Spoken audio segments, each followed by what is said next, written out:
right, guys, today we're going to try and learn a couple of new tips for Clash Royale and then be able to maybe improve. So hopefully you guys can learn a couple things and then we're going to see how this goes. So And let's ways of jump playing the into it. game. That being said, there are some things in the game that you really just shouldn't be doing. So here are 13 more things in Clash Royale that you just might be doing wrong. The first mistake you might be making is not splitting your archers. The archers are a strong 3 elixir card that I personally enjoy using, especially when both on the Don't same use, side. The back on archers, one so side that's or both fine. get some damn more elixir to defend your pushes. The next mistake is simply using the minion horde. Now don't get me wrong, I have nothing against minions, and I actually think they're a strong card both on defense and offense. In fact, the minion horde does give you more minions for a cheaper cost per minion than a regular minions card. That extra value does come at a cost though, as your opponent can simply use the arrows or even fireball on your minion horde to take it out for a positive elixir trade. This is different from the regular minions, where using arrows against them would be an even trade and using fireball against them would be a negative trade for your opponent. If you do decide to throw the horde into your deck, I'd recommend taking a page out of the last tips playbook and splitting them in the back to get more value and put pressure on both lanes. The next mistake I see people make all the time is ignoring the pushing mechanic in Clash Royale. If you don't already know, you can actually push slower troops like the P.E.K.K.A. to get them to the tower much faster by simply placing them at the bridge and then placing a faster card like a Hog Rider or some goblins.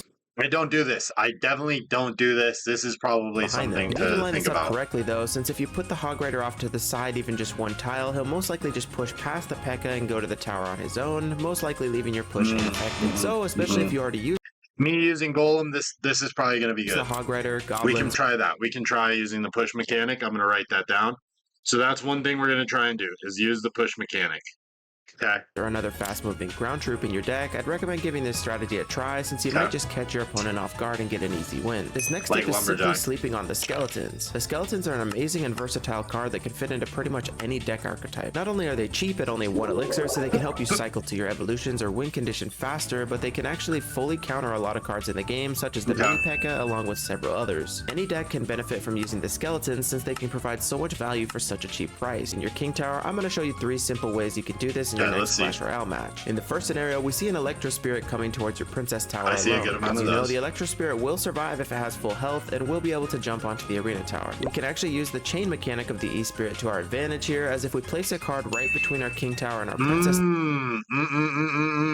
That's good, that's good, that's good, that's good. Tower at the right time, the attack will chain onto our King Tower, activating it and making the match much harder for our opponent to win. In the second scenario, we see a lone Firecracker coming across the bridge towards our tower. This one's easy. And then I gotta place it, so it's the corner here. I don't think I've maybe recognized that enough, so that's easier, gonna be helpful. All we have to do is place virtually any card on this tile, and the Firecracker's backsplash damage. Next, we have not using some type of bait. We've all heard of the classic log bait in Clash Royale, and most of us hate it. The reason why log bait is so hated is because the log bait player will purposely play a bunch of cards like the Princess and Goblin Gang to draw out your log, and then you won't have it when they use their Goblin Barrel, leading to a frustrating situation for you. Log bait doesn't have to be the only deck that does this though, as pretty much every spell in the game has multiple cards that it counters very well. So if you find yourself having trouble with a specific spell, for example Fireball with your deck, I'd recommend putting another card or two like the Flying Machine, Zappies, or Royal Hogs into the deck to trick your opponent into using their Fireball, allowing you to get a ton of value with your main card. Next, we have not keeping track of your opponent's elixir. Now don't get me wrong, you don't need to be a tryhard and physically keep a count in your head of the exact amount of elixir your opponent has at any given time, but it is smart to think about it in certain scenarios and use it to your advantage. For example, if your opponent plays a golem in the back of the arena, you know they're sitting on 2 elixir at most. If you also have a lot of elixir at that point, it'd be smart to push with a high pressure card like a Hog Rider or Elite Barbs in the opposite lane. Since you know they're low on elixir, they won't be able to support their push and also counter your push on the other side, so they'll end up having to choose one or the other, leading to you either getting a ton of damage with your push and maybe trading towers, or better yet, them abandoning their heavy push altogether to defend yours, leaving you with an easy cleanup on the other lane. The next tip is to not ignore the death damage from the Skeleton Barrel. Every time you see a Skeleton Barrel floating towards your tower, it's tempting to just wait for it to go down and then time your log or Barbarian Barrel so it takes the skeletons out without them doing any damage. While this may seem like a good option, the Skeleton Barrel deals nearly 200 death damage at max level, so that damage can add up very quickly. A better way to deal with the Skeleton Barrel is to either distract it with another building like a Tesla, or to use a Musketeer, Archers, or similar to take it out before it's too close to your tower. Then if you still want to log the skeletons, you can do that and still have a good counter push while not taking any tower damage. The next mistake is playing your Lightning or Fireball too early. Most people think you should play a Lightning or Fireball as soon as your opponent gives you value by placing something like a Musketeer in the back. While this is true, it's a lot better to wait until the troop is almost out of range of the spot where you can hit the tower and the troop with the same spell, because a lot of times your opponent will end up placing another troop like a a Wizard, Sparky, or anything really in that same range. I think I want to try Lightning. I really want to learn how to kind of use Lightning a bit. I think that's a good even more value for simply being a bit patient. This is especially satisfying with the Lightning spell, as I can't tell you how many times I've waited until the last second to play my Lightning and ended up catching an extra Musketeer or Wizard. That's good. In many That's cases, actually really good. I think I'm writing these down.